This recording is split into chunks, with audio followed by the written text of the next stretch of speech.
আসসালামু আলাইকুম। আপনারা কেমন আছেন? আশা করি আপনারা সবাই ভালো আছেন। আজকে আমি একটা নিজের লেখা গান গাইবো। গানটা যদি আমার কণ্ঠে ভালো লাগে, আপনারা অবশ্যই কমেন্টে জানিয়ে দেবেন গানটা কেমন হয়েছে। জীবন নামে রেলগাড়িটা চলে ধীরে ধীরে,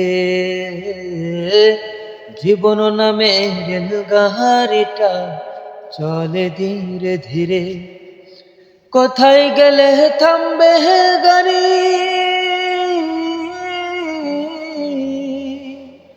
কোথায় গেলে থামবে গাড়ি, বলো মন মোরে। জীবন নামের গাড়িটা চলে ধীরে ধীরে, জীবন নামের গাড়িটা চলে ধীরে ধীরে, জীবন নামের গাড়িটা চলে ধীরে ধীরে।